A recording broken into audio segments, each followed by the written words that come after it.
Majority కోసం మాత్రమే చర్చలు జరుగుతున్నాయని మనకు అర్థమవుతోంది. ఇక మరో ముఖ్యమైన జిల్లా ఉమ్మడి పశ్చిమ గోదావరి జిల్లాలకు సంబంధించి భీమవరం జిల్లాలో ఆ భీమవరం నియోజకవర్గానికి సంబంధించి జనసేన అభ్యర్థిగా పులపర్తి రామాంజనేయులు ఆయన అలియాస్ అంజిబాబు పోటీ చేస్తున్నారు. ఈయన కూడా కాపు సామాజిక వర్గానికి చెందిన నాయకుడే. గతంలో 2 సార్లు ఎమ్మెల్యేగా గెలిచిన అనుభవం, పూర్తిగా ప్రజలకు సంబంధించి వాళ్ళ నాడి పట్టుకోవడం, ప్రజాసేవ ఎలాగా ఏమిటనేది ఆయనకు పూర్తిగా అవగాహన ఉంది. ఇప్పుడు 3వసారి మరి జనసేన తరపున బరిలోకి నిలిచారు. 2009లో కాంగ్రెస్, 2014లో టీడీపీ తరపున అంజిబాబు పోటీ చేశారు. ఈ సీటు విషయంలో కూడా కొంత చివరి నిమిషం వరకు, అంటే అక్కడికి ఏమన్నా పవన్ కళ్యాణ్ వెళ్తారా ఈ చర్చ జరిగింది.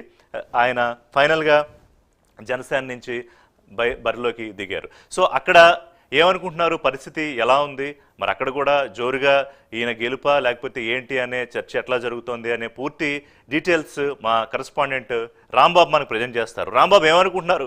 పులపర్తి రామాంజనేయులు కూడా చాలా న్యూస్లో నిలిచారు, ఎందుకంటే అక్కడికి గ్రంథి శ్రీనివాస్ పోటీ చేయడం, అలాగే పవన్ కళ్యాణ్ అక్కడికి వస్తారా లేదా అని లాస్ట్ మినిట్లో మొత్తం మీద రామాంజనేయులు బరిలో నిలిచిన తర్వాత ఇవాళ ఏమిటి పరిస్థితి, ఏం మాట్లాడుకుంటున్నారు? థ్యాంక్ యూ ఋషి. ఇక్కడ చూసుకుంటే భీమవరం అనేది చాలా ప్రాధాన్యత గల నియోజకవర్గం ఉమ్మడి పశ్చిమ గోదావరి జిల్లాలో. ఎందుకంటే 2019లో చూసుకుంటే పవన్ కళ్యాణ్ ఇక్కడ పోటీ చేసి ఓడిపోయిన పరిస్థితి ఉంది. అయితే జనసైనికులు, జనశ్రేణులు మొత్తం అందరూ కూడా ఖచ్చితంగా మరోసారి ఎక్కడ పోయిన చోట వెతుక్కోవాలి, భీమవరం నుంచి పవన్ కళ్యాణ్ పోటీ చేయాలి, భారీ మెజార్టీతో గెలిచి చూపించాలి అనేది అయితే జరిగింది. అదే నేపథ్యంలో పవన్ కళ్యాణ్ కూడా కొద్ది రోజుల క్రితం అక్కడ ఇల్లు కూడా చూసుకునే ప్రయత్నం కూడా జరిగింది. తర్వాత అనుకోని పరిణామాల రీత్యా పులపర్తి రామాంజనేయుల్ని అతను పవన్ కళ్యాణ్ ఆయన ఇంటికి వెళ్ళి మీరు పోటీ చేయాలి, పెద్ద మనుషులు మీలాంటి వ్యక్తి ఇక్కడ పోటీ చేసి భీమవరం నియోజకవర్గాన్ని అభివృద్ధి పథంలో ముందుకు తీసుకెళ్లాలని ఆయన కోరటం, వెంటనే ఆయన జనసేన పార్టీలో చేరటం అది చకచకా జరిగిపోయిన పరిస్థితులు అయితే ఉంది. ఇక పులపర్తి రామాంజనేయుల విషయం చూసుకున్నట్టయితే 2009లో ఆయన కాంగ్రెస్ పార్టీ నుంచి ఎమ్మెల్యేగా గెలుపొందడం జరిగింది. అలాగే అక్కడ గెలుపొందినప్పుడు ప్రభుత్వంలో రాజశేఖర రెడ్డి ప్రభుత్వంలో ఆ నియోజకవర్గాన్ని, భీమవరం నియోజకవర్గాన్ని అభివృద్ధి పథంలో ముందుకు తీసుకెళ్లిన పరిస్థితి అయితే ఉంది.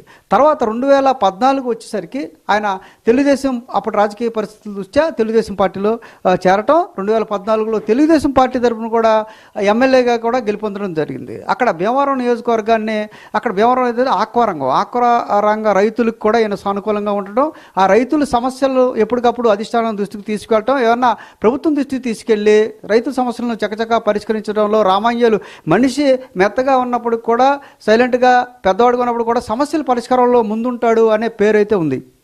అదే రకంగా తర్వాత 2019లో తెలుగుదేశం పార్టీ తరపు నుంచి కూడా పోటీ చేయడం, అది అక్కడ ఎవరైతే జనసేన పవన్ కళ్యాణ్, అదే రకంగా పులపర్తి రామాంజనేయులు, గ్రంథి శ్రీనివాస్ ముగ్గురు కూడా పోటీ చేసిన నేపథ్యంలో ట్రయాంగిల్ ఫైట్లో అక్కడ గ్రంథి శ్రీనివాస్ విజయం సాధించడం జరిగింది. అయితే గ్రంథి శ్రీనివాస్ మరోసారి ప్రస్తుతం ఉన్న పరిస్థితుల్లో గ్రంథి శ్రీనివాస్ వైసీపీ తరపున బరిలో ఉండగా పులపర్తి రామాంజనేయులు జనసేన పార్టీలో చేరి జనసేన తరపున కూటమి అభ్యర్థిగా రంగంలో ఉన్నారు.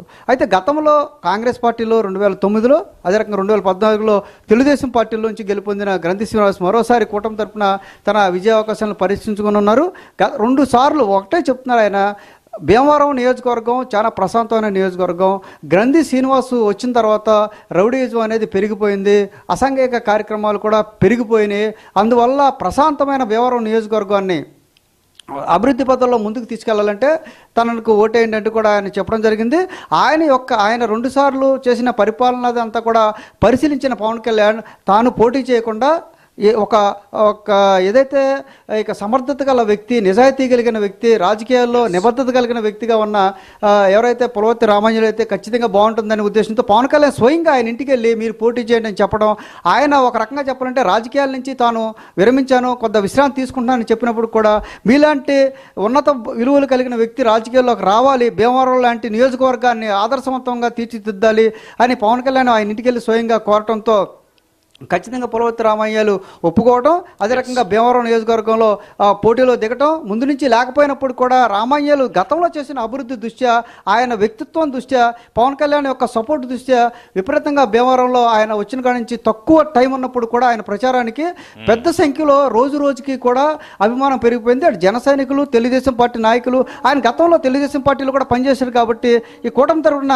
ఆ పరిచయాలు కూడా ఆయనకు బాగా ఉపయోగపడ్డాయి. పవన్ కళ్యాణ్ కూడా చాలా ఖచ్చితంగా ఇలా గతంలో తాను ఓడిపోయాను కాబట్టి భారీ మెజార్టీతో అంజబాబుని గెలిపించాలని అక్కడ కోరటం, అక్కడ అంజబాబుకి గతంలో పనిచేసిన తెలుగుదేశం పార్టీ నాయకులు, కాంగ్రెస్ పార్టీ నాయకులు, ఆయన చేసిన అభివృద్ధి అన్నీ కూడా కలిసి వచ్చే పరిస్థితులు కూడా నెలకొన్నాయి. అక్కడ భీమవరంలో ఉన్న ఎవరైతే సిట్టింగ్ ఎమ్మెల్యే గ్రంథి శ్రీనివాస్ పైన వ్యతిరేకత, ఎవరైతే పులవర్తి రామయ్యలు గతంలో చేసిన అభివృద్ధి, పవన్ కళ్యాణ్ కూడా చెప్పిన మాటలు అన్నీ కూడా కలగలుపుగా భీమవరంలో ఖచ్చితంగా పులవర్తి రామయ్యలు జనసేన తరఫున కూటమికి విజయ అవకాశాలు స్పష్టంగా ఉండే అవకాశాలు అయితే కనిపిస్తున్నాయి. అక్కడ భీమవరంలో మెజార్టీ పైన కూడా పందాలు జరుగుతున్నట్టు కూడా మనకైతే సమాచారం ఉంది. థ్యాంక్స్ రాంబాబు. సో పులపర్తి రామాంజనేయులు అంటే మనకు వస్తున్న గ్రౌండ్ రిపోర్ట్ ప్రకారం ఖచ్చితంగా పవన్ కళ్యాణ్తో పాటుగా అసెంబ్లీలో అడుగుపెట్టే అవకాశాలే ఎక్కువ కనిపిస్తూ ఉన్నాయి. అంటే గతంలో జరిగిన అనుభవాన్ని దృష్టిలో పెట్టుకుని ఈసారి ఎలా అయినా ఇక్కడ జనసేన అభ్యర్థిని కూటమి నుంచి గెలిపించాలని ఆ ఓట్ ట్రాన్స్ఫర్ జరగడం, ఎందుకంటే మిగతా పార్టీలందరూ కూడా కలిసి రావడము ఖచ్చితంగా కలిసి వచ్చే అంశంలాగే కనిపిస్తోంది భీమవరంలో. ఇక ఒకసారి రాయలసీమకు వెళ్దాం. అక్కడ ఉమ్మడి చిత్తూరు జిల్లాలోని తిరుపతి నియోజకవర్గం